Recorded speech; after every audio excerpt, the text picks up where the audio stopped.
All right, good evening, everybody, and welcome. We are Friday Night Victors, and I'm Gary Hoff. I'm with Chris Schultz, and we have decided to put together, I think this is our first Game of the Week the podcast, Gerweck right? Nissan Game of the Week podcast, Right. Mid-season, Week 6. Yeah, and we decided out of all the games this week for our Gerweck Nissan Game of the Week, and there were some options out there. Saline and Bedford obviously is a huge game. There's a lot of great matchups this week. Tough really matchups to is, call, and, right? Yeah, and you'll find out on our video picks that we were split on a lot of the games. Yeah, and, almost all of them.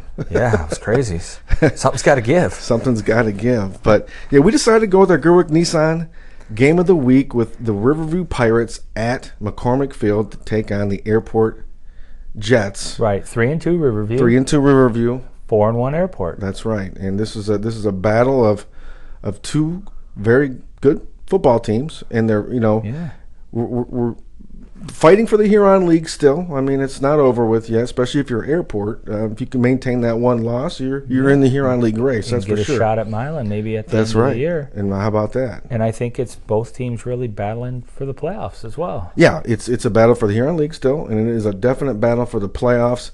A home game potentially, all those things. You want home games in the playoffs, and you're not afraid to go on the road, but home games are just a little bit more fun for the festivities and whatnot. Yeah, it's but nice to play in front of the home crowd, and a lot of people come out. Sure. And so what we're going to do, we're just going to spend the next 5 minutes talk a little bit about this game, throw out some players' names. We know the big names. If you've read the blog, if you're listening to this, you've read the blog. You know Jacob Pack, and Jamari Moultrie and some of the Riverview guys, but we're going to try to get some kids' names in here that contribute just as much to the success of these teams this year, but don't necessarily get the recognition.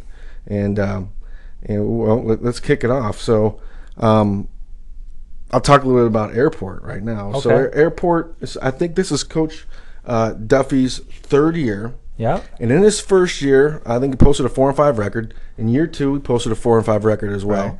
Right. But the numbers were considerably better on offense and defense. I think they were considerably better. They had a better season last year compared to year 1, even though the records were the same. I think that's a fair analysis. Yeah, most certainly did. And in his third year, at 4-1, okay, so they've already hit their 4-year win mark that they've had the last 2 years. Mm-hmm. They're definitely looking to increase on that 4-win mark.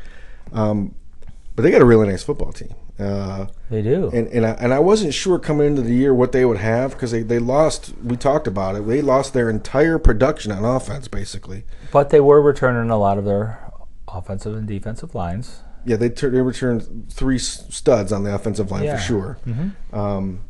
But there's some players here we want to get some mention in, and we talked to the coaches a little bit back and forth last couple of days, and these are basically the names that the coaches wanted to talk about. So these are the kids that coaches are proud of that don't necessarily get a whole lot of right from us or maybe from anybody else other than those really, really close to the program. But right. For Airport, we're talking about Cole Van Washenova. He's a 3-year player for the Jets, so he started every year for Coach Duffy, and starts both ways.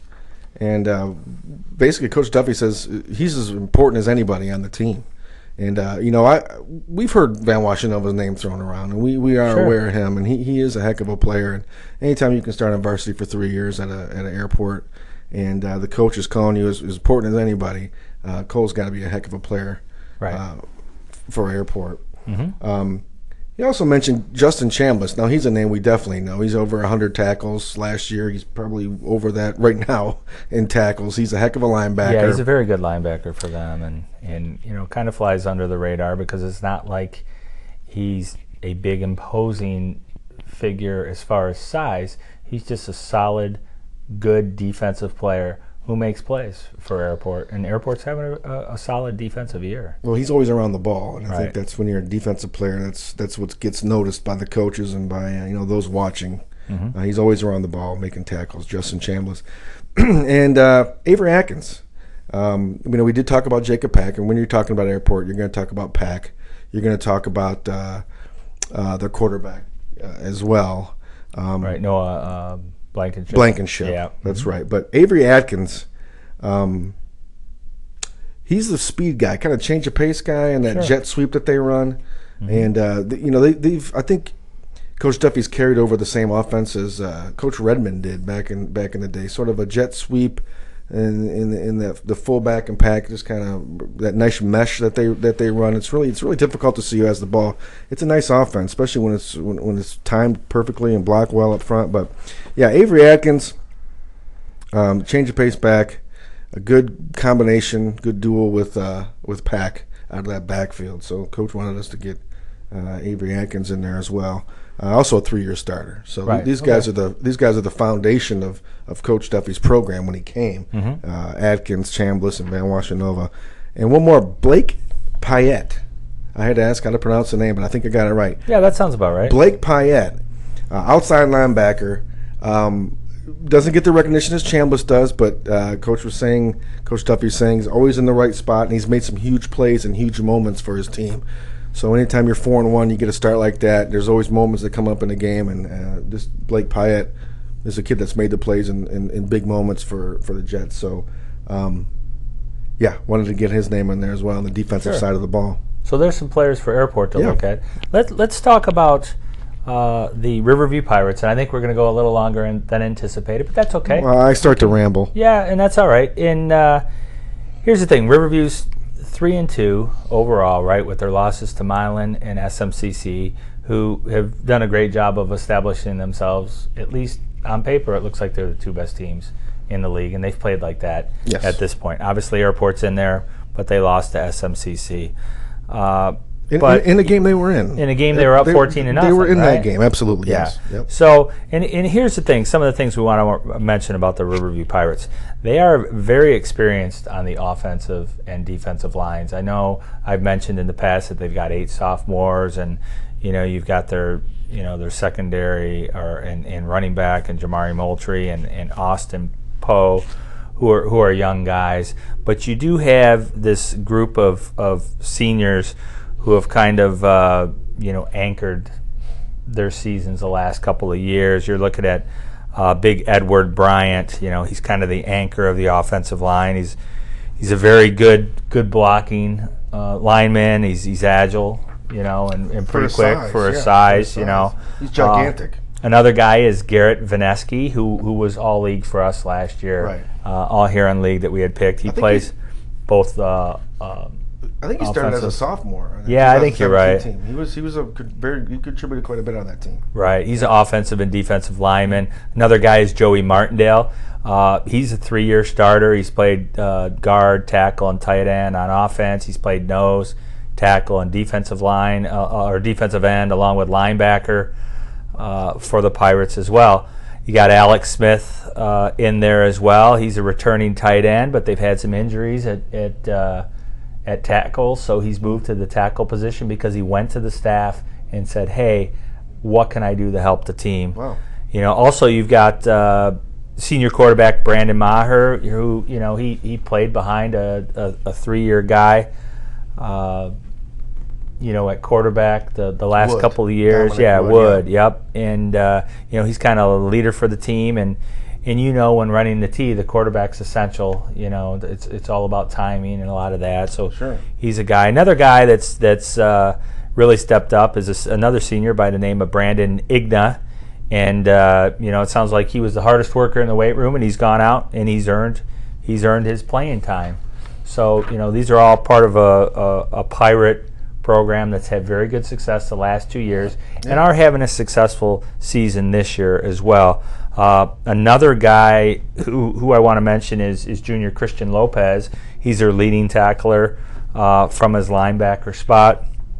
On offense, he runs the ball, and he also plays fullback when called upon. So there's some names out there for Riverview. A couple of things that we want to throw out there. Football is really a really cool sport because it, like all sports, it teaches you about life and working hard. But there's something about football and the camaraderie that just it forms a bond of a brotherhood, so to speak. And real quick, some of the things that Riverview's doing out there, and I'm sure Airport's doing the same thing, but Riverview has 15 of their players going out and reading to first grade students. They had other students who took part in the Victory Day over at Trenton. And I believe that Victory Day was founded at Trenton. I know it's at Dundee now, and then it's also all around the country doing the same type of things. That's a cool thing. You know, they've got guys who are working with their student council, helping with the school grounds and stuff like that. So I think it's nice to be able to give props to those, you know, people who are going out and doing stuff like that. And, you know, other things I would say, and I know this firsthand from being an athletic director, that athletes and football players in general, their GPAs are usually higher than the all-men's average. And that just goes to show you the type of kids, because they realize the value of hard work, and they take it into the classroom and on the football field. So I think more than a preview of the game of the week, we've talked about a lot of players to watch, and I know a lot of times these players don't get mentioned in the newspaper because it really is. It doesn't matter if it's pro, high school, or college. They're mentioning the people who are making tackles and putting up stats. And maybe these people aren't necessarily doing that, but they are just as important to the program and the team winning as anybody else. Absolutely. So with that, I am going to be at that game on Friday. I'm going to go to that game because my team plays on Saturday afternoon at noon. And so I'm going to be down there checking that game out. But we want to throw out a pick? It should be a great game. I'm going to go with Riverview only because I just don't see Riverview. This would be the third loss in a row for Riverview. Am I wrong or right? Or? No, they squeezed a win in there against Flat Rock, didn't they? I don't know. The season runs together. Well, they lost. The fact that they've lost two this early. No, it's 2 in a row because they lost to CC 2 weeks ago and Milan last week. So this will be their third loss in a row. Boy, that would be tough. And just you know, they're facing, if they get that third loss, they're looking at not making the playoffs with another loss. So I think just the urgency of this game for Riverview, I think they're going to pull it out. Yeah, and I really think this is a coin flip game, a pick'em game. Yeah, it is. But I am going to go the other way, and I'm going to go with the Airport Jets to win this game at home in a barn burner, and I'm going to say it is a 21-20 Airport victory. Riverview goes for 2 to win the game, and Airport stops them short. Wow, that's quite descriptive. Yeah, that's and pretty they good. Run onto the field and that's pretty celebrate. Good. Well, it could happen. I think it's going to be a great game. I think both teams are going to be excited to play a heck of a football game, and that's what it's all about. But that's it. That's our 5-minute. That turned into 12. In quotation marks, Gerweck Nissan Game of the Week. Let's thank a couple sponsors here real quick. Thank you, Kicks by Stephanie. Thank you, Level Up Training, and thank you, JJ Sports Video. And did I say Cakes by Stephanie? Gerweck Nissan? You did. I said them all. Okay. All right. Thank you. Thanks for listening, everybody.